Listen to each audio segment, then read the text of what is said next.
নমস্কার বন্ধুরা, আপনাদের সবাইকে সাথীস কিচেনে ওয়েলকাম। আমি আবারও একটা নতুন রেসিপি নিয়ে চলে এসেছি। রেসিপিটি দেখার জন্য অনুরোধ রইল। রেসিপিটি বানানোর জন্য আমার কী কী লাগছে চলুন একবার তবে দেখে নিই। রেসিপিটি বানানোর জন্য আমার এখানে লাগছে মসুরির ডাল, রসুন, পেঁয়াজ কুচি আর গ্রেট করে রাখা শোলা কচু আর কিছুটা কাঁচা লঙ্কা নিয়েছি। চলুন তবে রেসিপিটি আমি শুরু করি। দিয়ে দেব কড়াইতে। আগে থেকে মসুরির ডালটাকে আমি খুব ভালোভাবে জল দিয়ে ধুয়ে রেখেছিলাম।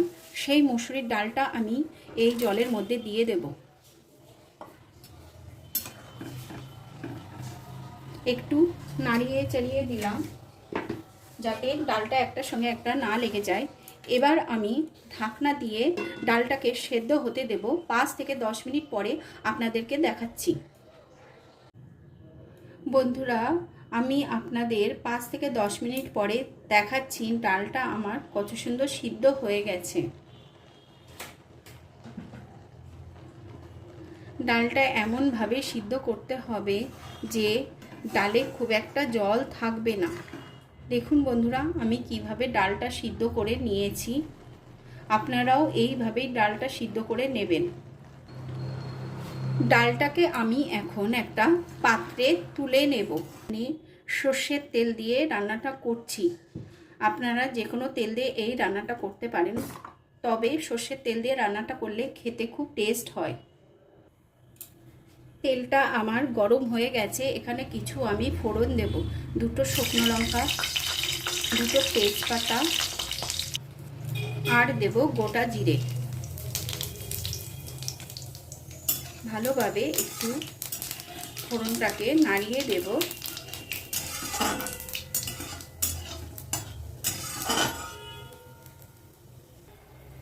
এবার বন্ধুরা কেটে রাখা পেঁয়াজ দিয়ে একটু পেঁয়াজটাকে ভালোভাবে ভেজে নেব, যতক্ষণ না পেঁয়াজের একটা কাঁচা ভাবটা চলে যাচ্ছে।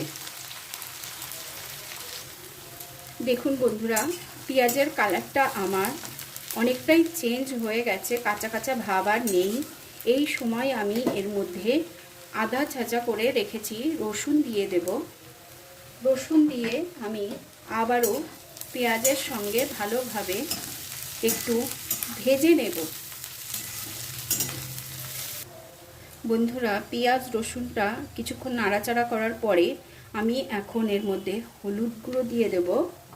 তার সঙ্গে কিছুটা লবণ দেব, যাতে পেঁয়াজটা আমার আর রসুনটা তাড়াতাড়ি ভাজা হয়ে যায়। আমি আবারও কিছুক্ষণ নাড়াচাড়া করে নেব, যতক্ষণ না পেঁয়াজ আর রসুন গোল্ডেন ব্রাউন কালার হয়ে যায়, ততক্ষণ আমাদের এই পেঁয়াজটাকে ভাজতে হবে। দেখুন বন্ধুরা, পেঁয়াজটা আমার অনেকটাই মশলাটা ভাজা হয়ে গেছে। এখানে আমি কিছুটা কাশ্মীরি রেড চিলি পাউডার দেব, যাতে কালারটা খুবই ভালো আসে।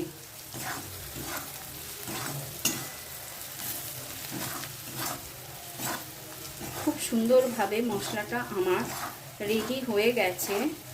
এবার আমি আগে থেকে যে শোলা কচুটাকে গ্রেট করে রেখেছিলাম, সেই শোলা কচুটা এর মধ্যে দিয়ে দেব।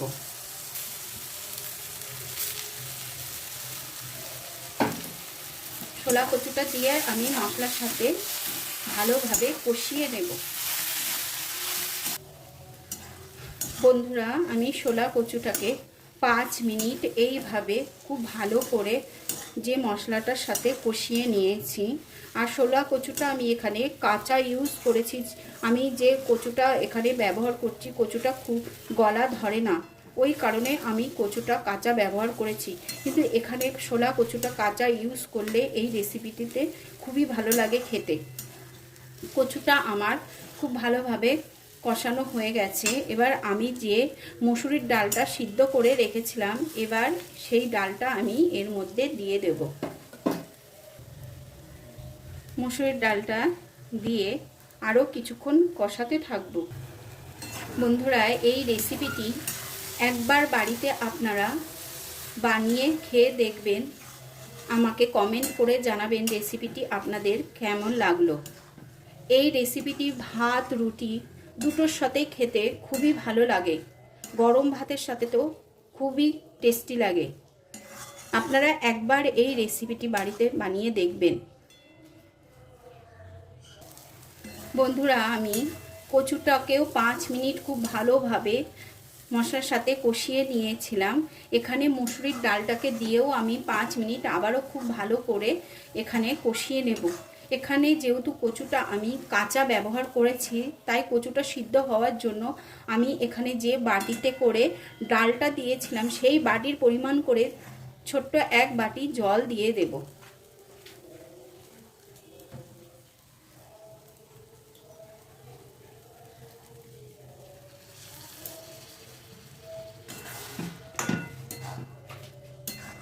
জলটাকে ভালোভাবে কচুর সাথে একবার মিশিয়ে দেব।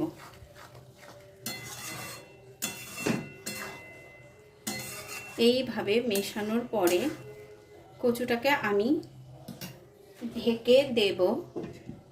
5 থেকে 10 মিনিটের জন্য আমি এখানে লো আঁচে, মিডিয়াম টু লো আঁচে ঢেকে রেখে দেব।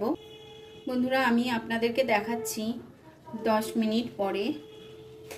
মাঝখানে আমি একবার দুবার ঢাকনা খুলে একটু নাড়িয়ে দিয়েছিলাম যাতে তলায় লেগে না যায়। আমি প্রথমে লঙ্কা কুচি এখানে দিইনি, আপনারা চাইলে মশলার সাথে প্রথমেই পেঁয়াজ রসুনের সঙ্গে কাঁচা লঙ্কাটা দিতে পারেন। আমি এখন দেব, যেহেতু আমার ছোট বাচ্চা আছে, সে খাবে, ওই কারণে আমি লাস্টে লঙ্কা কুচিগুলো এখানে দিচ্ছি। দিয়ে আরও একবার ভালোভাবে নেড়ে চেড়ে দেব। আমি আরও কিছুক্ষণ এটাকে নাড়িয়ে আর একটু শুকিয়ে নেব। বন্ধুরা, আমি এখানে সামান্য একটু চিনি দেব।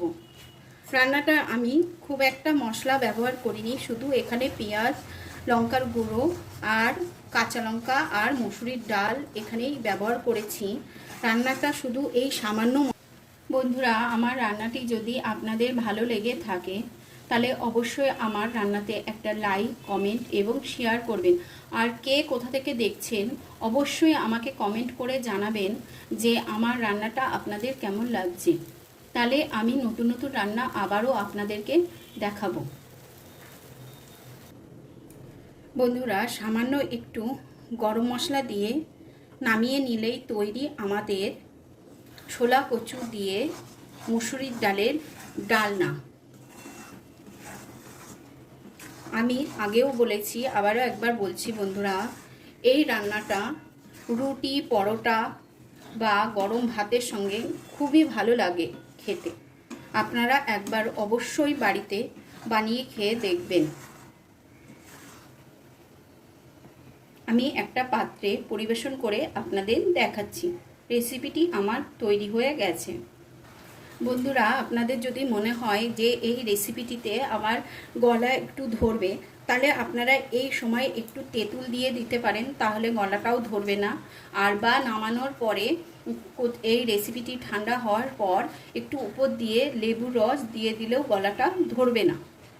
কিন্তু আমি এখানে দুটোর একটা কিছু ব্যবহার করব না, যেহেতু আমার এখানে শোলা কচুটা খুবই ভালো, আমার গলা ধরার কোনো চান্স নেই।